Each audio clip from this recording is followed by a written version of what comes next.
Jared, right here. What'd you learn last year about yourself in terms of just person and maturing, and then at the plate? Because you started off hot, and then there was some ups and downs. What did you learn to make yourself better this year? Yeah, I think Coach Johnson says it best. I think the jump from high school to college baseball is the biggest jump in talent gap that you'll make as a baseball player.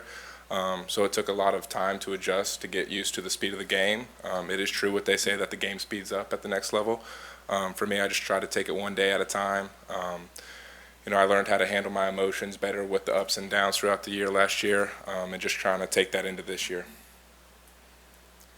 I think the biggest thing we've spoken with Coach Johnson, just kind of about you and the improvements that you needed to make were just kind of the mental side of things, just growing mentally in terms of just have a couple bad at bats, don't let that turn into a whole series kind of deal. Just what kind of strides do you think you've made in that area, and just kind of how ready are you to kind of go into this season knowing that you've made those strides? Yeah, I'm extremely excited to get into this year. I think I've made a great strides as far as that is concerned. That's something that I've had sit-down meetings with Coach Johnson in his office talking about my mental game and just how can I keep improving it. It's never going to be a finished product. I'm still, probably going to get upset at times or get frustrated, but just kind of stay the course and take things one pitch at a time. You're going to inevitably get compared to Trey, right, taking over that position. How important is it for you to play your game the way that you play it and not necessarily try to live up to some expectations? Yeah, I think Trey Morgan played an amazing first base. And for me, being able to kind of watch him play for a year and develop under him, he was a great mentor and leader on the team last year, and he helped me out tremendously. And that's something that, when he's in the hitting building today, working out, getting ready for pro ball, that, we still cut it up and laugh sometimes. So the fact that he was able to kind of like take me under his wing and show me the ropes and now handing them to me for this year, I'm just super excited to do what I can over at first base and make the routine plays. As far as what's more important to you, the defense or the receiving? I think they both have their importance. Obviously, all I want to do is just, make my infielders look good, drop third strikes, throwing down to first base, just anything I can do, turning double plays, picking balls for my infielders, just helping them look as good as they possibly can. And how much did being in the lineup every day last year help you as opposed to when you were DHing only? Yeah, DHing was different. I started off the year last year as DH, and you kind of sitting in the dugout just watching the game for most of it. So it took me a minute to get used to that because I was used to playing in the field all the time. But I was just super happy to have my name in the lineup last year. And so I didn't take that for granted, and I won't do that again this year. And so I'm just really excited to kind of go and attack this season. What are some, specific offensive improvements that you want to make at the plate for this year?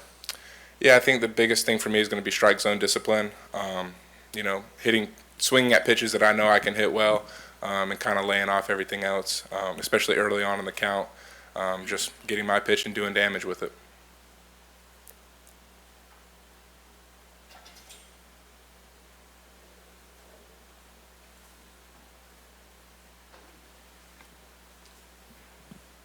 Where do you feel like there's the most room for improvement in your game? It's a great question. There's a lot of things I'm still trying to work on. I'm still very young, in my opinion. So just anytime I can work on my maturity, whether that's at the plate or defensively, as a leader. I am technically a veteran player on this team now this year. And so stepping up into a leadership role and kind of taking any freshmen I can under my wing and helping them out. But for me, it's just the mental side of the game. It's a really tough game. It's a game of failure. And I just want to be the best that I can day in and day out and be very consistent with that. We've heard a lot about we're not defending, we're attacking as far as trying to repeat as national champs. How much has this team bought into that mindset? 100%. I don't think there is a team meeting or a one-on-one conversation with the coaches that is not involved with attacking versus defending. And I think we've kind of accepted that mindset, and we're going to do a great job of embracing that. And we are super excited. I think we're 21 days away now, so we have 21 more days of preparation, and then it's attack mode from there on. been asked said that Gage was pretty tough. Who has really stood out to you on the mound so far? Yesterday was our first inter squad, and I faced, 3 really good pitchers in Thatcher, Guidry, and DJ Primo. And I think, last year it's easy to watch the tape on those guys and say, they're going to be really successful at this level. But even with Coach Yeski coming in and them taking the next steps towards becoming elite pitchers in this SEC. And so for me, those 3 guys just yesterday really tough at bats, and they say iron sharpens iron. So we're just going to keep out there and competing with each other, and I think that's great for our offense because we're facing the best pitching staff in the country day in and day out, and then it's great for our pitchers because they have to face a great offense every day. Speaking of DJ, what made him so tough during your at-bat against him? Well, for starters, he throws really hard. I think his fastball's been up to 97 already in the fall. So, I'm sure with adrenaline rushing, he'll be up, upper 90s. And then he's got a phenomenal slider, and he locates really well. And Coach Yeski does a great job of calling pitches, and he does a great job of executing those pitches. And when you have a pitcher that can not only command the strike zone well, but has great stuff like he does, it makes for a really tough at-bat. You mentioned strike zone discipline is something you want to improve on. I mean, how do you go about improving on something like that? Yeah, I think it starts with visualization before the game, putting the pitcher that you're facing on the mound and kind of visualizing what his pitches look like and how you're going to, get a base approach off of him. And then from there, it's just about execution. I've worked on the machine in the cages on sliders and fastballs and hitting both at the same time, taking the ones out of the zone, swinging at the ones in the zone, and just repetition as much as possible with that. With Paul Skeens and Ty Floyd now moving on, how do you feel about Thatcher kind of moving to the, if not the front of the line, close to it? And how did he pitch for you guys, like especially late in the year last year?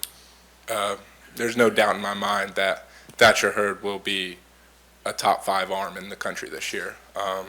Tremendous human being, one of the hardest workers on this team, comes in every day with the same mindset of wanting to get better, and he goes out there on the mound and shows that. And I think he's going to do a great job stepping up in that role for us this year.